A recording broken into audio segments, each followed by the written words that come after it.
Minerva അക്കാദമിയിൽ 3-ഇയർ degree കോഴ്സുകൾ ആരംഭിച്ചിരിക്കുന്നു.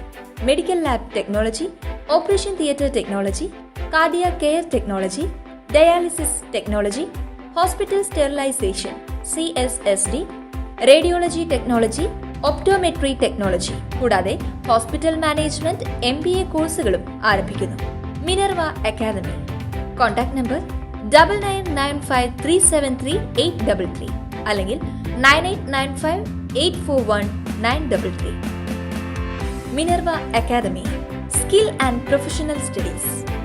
വഴിക്കടവിൽ പന്നിക്കണിയിൽ നിന്നും ഷോക്കേറ്റ് 10ാം ക്ലാസ് വിദ്യാർത്ഥി അനന്തു മരിച്ച സംഭവം രാഷ്ട്രീയവൽക്കരിക്കരുതെന്ന് നിലമ്പൂർ LDF സ്ഥാനാർത്ഥി M. സ്വരാജ്. ഇത്തരം ദുരന്തങ്ങൾ ഇനിയും ആവർത്തിക്കാതിരിക്കാൻ രാഷ്ട്രീയം മറന്ന എല്ലാവരും ഒരുമിച്ച് നിൽക്കുകയാണ് വേണ്ടതെന്നും എല്ലാ രാഷ്ട്രീയ പാർട്ടികൾക്കും അതിന് കഴിയുമെന്നും M. സ്വരാജ് പറഞ്ഞു. LDF ഭരിക്കുമ്പോഴും UDF ഭരിക്കുമ്പോഴും ഇത്തരം പ്രശ്നങ്ങൾ ഉണ്ടായിട്ടുണ്ടെന്നും അന്നാരും രാഷ്ട്രീയവൽക്കരിച്ചില്ലെന്നും സ്വരാജ് പറഞ്ഞു. രാഷ്ട്രീയവൽക്കരിക്കാനുള്ള നീക്കം നടന്നത് നിലമ്പൂരിന് പുറത്തുള്ള ചില നേതാക്കന്മാരുടെ നേതൃത്വത്തിലാണ്. അവരാണ് ആശുപത്രിയിലേക്കുള്ള വഴി തടഞ്ഞ്. വൈകിയാണെങ്കിലും അവർക്കത് ബോധ്യപ്പെട്ടിട്ടുണ്ടെന്നും ഇനി അവർ അത് ചെയ്യില്ലെന്നാണ് പ്രതീക്ഷിക്കുന്നതെന്നും M. സ്വരാജ് പറഞ്ഞു. പ്രതിഷേധത്തെ തള്ളി പറയുന്നില്ല.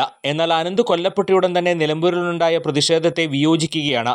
ഞങ്ങൾ ചെയ്തത് ആശുപത്രിയിലേക്കുള്ള വഴിയാണ് തടഞ്ഞത്. ആ സമയത്ത് അത്യാസന്ന നിലയിലുള്ള ഒരു രോഗി വന്നാൽ എന്തായിരിക്കും സംഭവിക്കുക?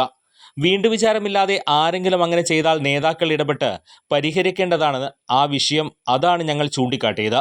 അതല്ലാതെ എന്ത് പ്രതിഷേധത്തിനും ആർക്കും അവകാശമുണ്ട്. 2 മാസം മുൻപ് പുത്തിരിപ്പാടത്തും സമാനമായ രീതിയിൽ ഒരാൾ കൊല്ലപ്പെട്ടിരുന്നു. പുത്തൻവീട്ടിൽ രാമകൃഷ്ണൻ എന്ന കുഞ്ഞിക്കുട്ടനാണ് മരിച്ചത്. ഒരു സജീവ കോൺഗ്രസ് പ്രവർത്തകനായിരുന്നു.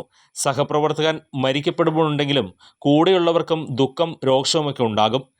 അന്ന് പക്ഷേ ആരും വഴി തടഞ്ഞിട്ടില്ല. അന്ന് മരിക്കപ്പെട്ടയാളുടെ വീട് സന്ദർശിക്കാൻ പോലും അറിയപ്പെടുന്ന ഒരു നേതാവും പോയിട്ടില്ല എന്നാണ് കേട്ടത്. കാരണം അന്ന് ഉപതെരഞ്ഞെടുപ്പ് ഉണ്ടായിരുന്നില്ല. ഇന്ന് ഉപതെരഞ്ഞെടുപ്പുണ്ട്.